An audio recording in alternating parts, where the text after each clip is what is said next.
अस्सलामुअलैकुम dear students. First lecture के अंदर हम डिस्कस करेंगे history of atom and evidence of atom. लेकिन इससे पहले हम ये समझते हैं कि केमिस्ट्री क्या है और हम इसके अंदर एटम को क्यों पढ़ेंगे। Let's begin with the first question, what is chemistry. We can simply define chemistry as a study of matter. Matter को कम्प्लीटली डिस्क्राइब करने के लिए हम इसके 4 एस्पेक्ट्स का मुताला करते हैं। नंबर 1 इज़ कंपोजिशन, कि कोई चीज़ की अज्जा से मिलकर बनी है। नंबर 2 स्ट्रक्चर, कि उसकी ज्योमेट्री कैसी है। नंबर 3 प्रॉपर्टीज़, के उसके ख़वास कैसे हैं। मिसाल के तौर पर उसका बॉइलिंग पॉइंट क्या है, उसका मेल्टिंग पॉइंट क्या है। इसके बाद नंबर 4 मोस्ट इम्पॉर्टेंट, उसका रिएक्शन, कि वो जब किसी दूसरी चीज़ के साथ मिलती है तो क्या उसका रद्द-ए-अमल होता है। अगर इन 4 चीज़ों को हम कंबाइन करते हैं तो हम इसकी एक एलेबोरेटेड डेफिनेशन बना सकते हैं कि chemistry is a branch of science which deal with the composition, structure, properties and reactions of matter. Next we will see what is matter. Anything which occupies physical space and has mass is called matter. यहाँ पर हम एक question को discuss करते हैं कि chemistry और physics आपस में इतनी ज़्यादा सिमिलर क्यों हैं। आपने भी देखा होगा कि केमिस्ट्री और फिज़िक्स के अंदर जिस तरीके से हमारी फ़र्स्ट और सेकंड ईयर की बुक्स के अंदर भी केमिस्ट्री और फिज़िक्स के अंदर देखें तो रेडियस ऑफ एटम जो है ये भी दोनों के अंदर डिस्कस किया गया। और आगे भी अगर हम देखें इलेक्ट्रोमैग्नेटिक वेव्स, स्पेक्ट्रोस्कोपी और बहुत से ऐसे चीज़ें हैं जो दोनों के अंदर कॉमन पड़ी जाती हैं। तो इसकी वजह इसकी डेफिनेशन के अंदर मौजूद है। अगर हम केमिस्ट्री की डेफिनेशन जो हमने पढ़ी है अगर ये देखें तो ये भी मैटर को स्टडी करती है। और अगर फिज़िक्स की डेफिनेशन देखें तो उसके अंदर भी आता है कि it is study of matter and energy and their inter relationship, यानी कि उसके अंदर भी हम मैटर को ही स्टडी करते हैं और प्लस उसके अंदर एनर्जी को स्टडी करते हैं। अब ये क्वेश्चन आपके लिए है कि मैटर और एनर्जी के अंदर क्या फ़र्क है और क्या सिमिलैरिटीज़ है। अब आप समझ सकते हैं कि हम एटम को क्यों पढ़ने जा रहे हैं, क्योंकि हमने पढ़ा कि केमिस्ट्री जो है ये composition, structure, properties and reaction of matter को स्टडी करती है। तो सबसे पहली चीज़ हमने क्या देखी, कंपोजिशन ऑफ मैटर। कंपोजिशन यानी कि मैटर किन चीज़ों से मिलकर बना है।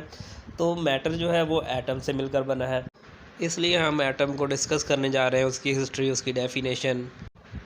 एटम की हिस्ट्री बहुत पुरानी है। Long time ago it was thought that matter is composed of small indivisible particles. Democritus called these particles atomos. A mean knot and tomos mean cut. यहाँ पर अगर आप अपनी बुक्स के अंदर देखो तो डेमोक्रेटस के साथ इन्होंने उसका जो पीरियड लिखा है उसके अंदर 460 से 370 BC लिखा हुआ। तो आमतौर पर ऐसे होता है कि पहले जो छोटा ईयर होता है वो लिखा जाता है, जिस तरीके से 1700 से 1725, 1800 से 1850। लेकिन ये BC वाली जो ईयर होते हैं इनको उल्ट क्यों लिखा जाता है। तो इसका आंसर ये है कि अगर इसको हम मीनिंग देखें तो ये इसका मीनिंग बनता है बिफ़ोर क्राइस्ट। तो बिफ़ोर यानी कि ये चीज़ बैक की तरफ जा रही है, नेगेटिव की तरफ। यानी कि जिस तरीके से हम कहें 2 साल पहले और 1 साल पहले, तो इसमें से कौन सा साल ज़्यादा पहले होगा, जो 2 साल पहले है वो पहले आ रहा है। इस तरीके से जो बड़ी वैल्यू होगी, फॉर एग्ज़ाम्पल 500 साल पहले, तो वो साल पहले आएगा। और अगर हम कहें 400 साल पहले, 500 साल पहले वाला जो साल है वो पहले आ रहा है। जॉर्जियन कैलेंडर जो है ये 2 अदवार पर मुश्तमिल है, एक BC और दूसरा AD। और इसकी मज़ेदार बात यह है कि BC और AD जो है, पहले BC चलता आ रहा है जिस तरीके से 900, फिर 800, फिर 700, इस तरीके से ये 1 BC तक आता है। इसके बाद 0 नहीं आता, इसके बाद 1 AD आता है और इसके बाद 100, और इस तरीके से अभी 2022 AD चल रहा है। Next, in the late 17th century, composition of matter was studied quantitatively. Here it was studied how the elements combine to form compound and how compounds break down to form their constituent elements. और यहाँ पर हम अगर देखते हैं तो late 17th century का जिक्र किया गया। इस तरह के क्वेश्चन जो है जनरल नॉलेज NTS और PPSC के टेस्टों के अंदर आते रहते हैं। जिस तरीके से इसके अंदर लेट 17th सेंचुरी का कहा गया है, तो 17th सेंचुरी कौन सी होगी, 1600 से लेकर 1700 तक या 1700 से लेकर 1800 तक। आप इसका आंसर कमेंट में करें, आपको क्या लगता था।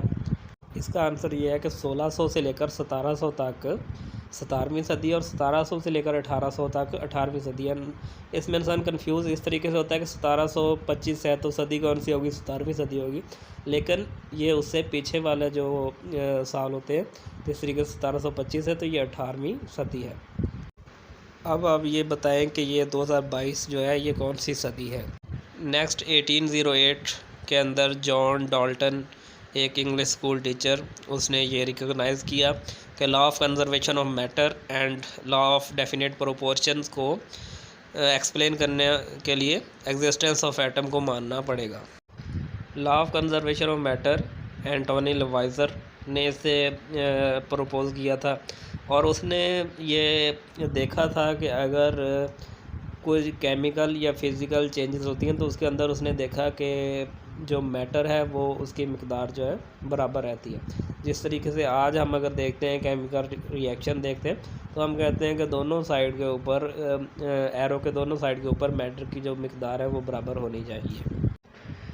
एंटोनी लवाइजर जो है इसको फादर ऑफ केमिस्ट्री भी कहा जाता है और दो लोग जो है इनको ज़्यादा यानी कि ये क्रेडिट दिया जाता है, एक जाबर बिन हयान और दूसरा एंटोनी लवाइजर। तो जाबर बिन हयान के एक वजह ये भी है कि वो मुसलमान साइंसदान है ना, इसलिए फिर ये जो दूसरे इंग्लिश लोग होंगे तो ये उसे फादर ऑफ केमिस्ट्री तरह तस्लीम नहीं करेंगे। और लॉ ऑफ डेफिनेट प्रोपोर्शन के मुताबिक ये है कि अगर एक कंपाउंड है तो उसके अंदर जो कॉन्स्टिट्यूएंट एलिमेंट्स हैं उनकी मास की जो रेशो है वो फ़िक्स होगी, उनका जो प्रोपोर्शन है वो फ़िक्स होगा। जिस तरीके से अगर हम वाटर की एग्जांपल लेते हैं तो इसके अंदर हाइड्रोजन और ऑक्सीजन एक फ़िक्स मास के ज़रिए से मिलते हैं तो वाटर बनता है। ये किसी जगह से भी हम पानी ले लें तो उसकी कंपोजिशन यही होगी, बशर्ते कि वो पानी प्योर हो। अगर उसके अंदर इम्प्योरिटीज़ होंगी तो वो अलग बात है, लेकिन जो पानी का कंपाउंड है तो उसके अंदर उसका बलहाज मास उसकी जो प्रोपोर्शन है वो फिक्स होगी। नेक्स्ट हम एटम को डिफ़ाइन करेंगे। Atom is the smallest particle of matter which can take part in chemical reaction. इसकी एग्जांपल जिस तरीके से हम देखते हैं हीलियम, नियॉन, यानी कि जो नोबल गैसेस हैं इनके एटम जो हैं वो इंडिपेंडेंटली एग्जिस्ट करते हैं और ज़्यादातर चीज़ें जो हैं ज़्यादातर एलिमेंट्स के एटम्स कंबाइन हालत में पाए जाते हैं। जिस तरीके से हाइड्रोजन के दो एटम मिलकर हाइड्रोजन गैस बना देते हैं और अगर उसके साथ ऑक्सीजन भी मिला हो तो फिर वाटर बन जाता है। इस तरीके से ये कम्बिनेशन की हालत में पाए जाते हैं और सिर्फ नोबल गैसेस के एटम जो हैं ये इंडिपेंडेंटली पाए जाते हैं। साइंस की एडवांसमेंट के साथ साथ ये चीज़ का पता चला कि एटम जो है इसके अंदर सब एटॉमिक पार्टिकल भी मौजूद होते हैं। जिस तरीके से इसका न्यूक्लियस जो है इसके अंदर प्रोटॉन और न्यूट्रॉन मौजूद होते हैं और इसके साइड पर इलेक्ट्रॉन जो है ये रिवॉल्व कर रहे होते हैं। इसके अलावा तकरीबन 100 से ज़्यादा सब एटॉमिक पार्टिकल जो हैं वो डिस्कवर हो चुके हैं, लेकिन प्रोटॉन, न्यूट्रॉन और इलेक्ट्रॉन इनके अंदर फंडामेंटल पार्टिकल्स हैं। इनके फंडामेंटल होने की वजह यह है कि क्योंकि फ़िज़िकल और केमिकल प्रॉपर्टीज़ हैं। फ़िज़िकल प्रॉपर्टीज़ जो है वो number of proton plus number of neutron के ऊपर डिपेंड करती हैं, यानी कि दूसरे अल्फाज में हम कह सकते हैं कि मास के ऊपर डिपेंड कर रही होती है। और जो केमिकल प्रॉपर्टीज़ हैं वो नंबर ऑफ़ इलेक्ट्रॉन यानी कि इलेक्ट्रॉनिक कन्फिग्रेशन के ऊपर डिपेंड कर रही होती है। तो दो तरह की प्रॉपर्टीज़ इनके ज़रिए एक्सप्लेन हो जाती हैं। दूसरे जो पार्टिकल्स होते हैं वो इतने ज़्यादा फंडामेंटल नहीं हैं, लेकिन फिर भी वो पाए जाते हैं, उनका एग्जिस्टेंस भी है।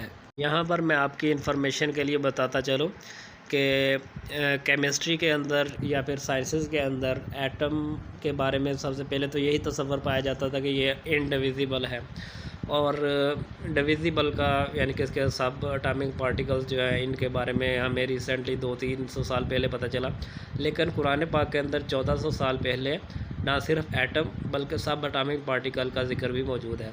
तो आप अगर गूगल पर सर्च करें एटम एंड सब एटॉमिक पार्टिकल इन कुरान तो आप वहाँ पर इसकी मुकम्मल डिटेल देख सकते हैं। इस चीज़ से भी कुरान पाक की सच्चाई जो है वो साबित होती है कि जब तमाम दुनिया के जो साइंसदान थे वो ये कहते थे कि एटम इंडिविजिबल है, तब भी ये कुरान सब एटॉमिक पार्टिकल के बारे में बताता था।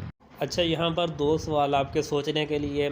एक ये है कि जॉन डाल्टन जो है वो इंग्लिश स्कूल टीचर को उन्होंने बताया, तो इंग्लिश स्कूल टीचर का केमिस्ट्री के साथ साइंस के साथ क्या ताल्लुक़? एक तो ये क्वेश्चन आपके लिए, और दूसरा ये कि जब हम सब एटॉमिक पार्टिकल डिस्कवर कर चुके हैं तो फिर भी हम इसका नाम एटम ही क्यों देते हैं? ए मीन नॉट और टर्म मीन कट, यानी कि अब तो हमें पता चल गया कि इससे छोटे पार्टिकल भी हैं और ये जो छोटे पार्टिकल हैं इनसे मज़ीद छोटे पार्टिकल्स भी मौजूद हैं। और मैटर और एनर्जी, अगर हम यहाँ से इससे आगे इसको इन डीप स्टडी करें तो हमें पता चलेगा मैटर और एनर्जी क्या है। इसके बाद एक साइंटिस्ट हैं बर्ज़िलियस, उनकी वर्किंग है। उन्होंने एटॉमिक मासेस जो थे वो डिटरमाइन किए थे और उनकी उस वक़्त की वैल्यूज़ जो थी आजकल की जो मॉडर्न वैल्यूज़ हैं उनके करीब करीब थी। इसके अलावा उन्होंने एलिमेंट्स को सैम्बल देने का सिस्टम भी उन्होंने ही मुतारफ़ करवाया था। इसके बाद नेक्स्ट टॉपिक है एविडेंस ऑफ एटम। अगर एटम को किसी ने देखा नहीं तो फिर हम ये कैसे कह सकते हैं कि एटम मौजूद है। यहाँ पर हम ये कह सकते हैं कि एटम को देखना मुश्किल ही नहीं बल्कि नामुमकिन भी है, लेकिन अभी तक आगे आगे ये देखा जा सकेगा। हम चीज़ों को लाइट की मदद से देखते हैं और इसका एक डिसएडवांटेज ये है कि जो वेवलेंथ ऑफ लाइट से चीज़ें छोटी हैं तो उन्हें हम नहीं देख सकते।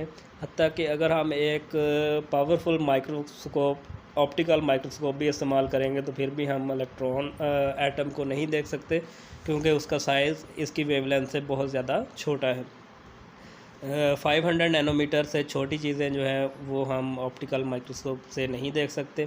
इसका एविडेंस हमें इलेक्ट्रॉन माइक्रोस्कोप से मिलता है। इलेक्ट्रॉन माइक्रोस्कोप के अंदर बीम ऑफ इलेक्ट्रॉन जो है वो इस्तेमाल होती है जिसकी वेवलेंथ जो है जो लाइट की वेवलेंथ है काफ़ी छोटी है, जिसकी वजह से हमें एक एविडेंस मिल जाता है कि एटम की मौजूदगी का। जिस तरीके से अगर हम बुक के अंदर देखें तो साइड के ऊपर हमें ब्लैक और वाइट लाइन नज़र आ रही हैं। इसके अंदर जो वाइट लाइंस हैं ये एटम्स हैं जिसे 15 मिलियन टाइम्स मैग्नीफाई किया गया है। 20th सेंचुरी में एक्सरे को वर्किंग से हमें कुछ फैक्ट्स एंड फिगर जो हैं ये एटम के बारे में पता चले हैं, जिसके अंदर सबसे पहले इसका डायमीटर बताया गया 2 × 10⁻⁻10 के बराबर होता है और इसकी एक दूसरी वैल्यू जो है 10⁻⁻10 एंगस्ट्रम के बराबर भी इसे कहते हैं, यानी कि 2 × 10⁻⁻10 भी लिखा हो सकता है, 2 एंगस्ट्रम भी लिखा हो सकता है और इसकी एक तीसरी वैल्यू जो है इन्होंने 0.2 नैनोमीटर लिखी है। अगर MCQs आता है तो इसके अंदर 2 एंगस्ट्रम का अगर ऑप्शन आ जाए तो वो भी ठीक होगा।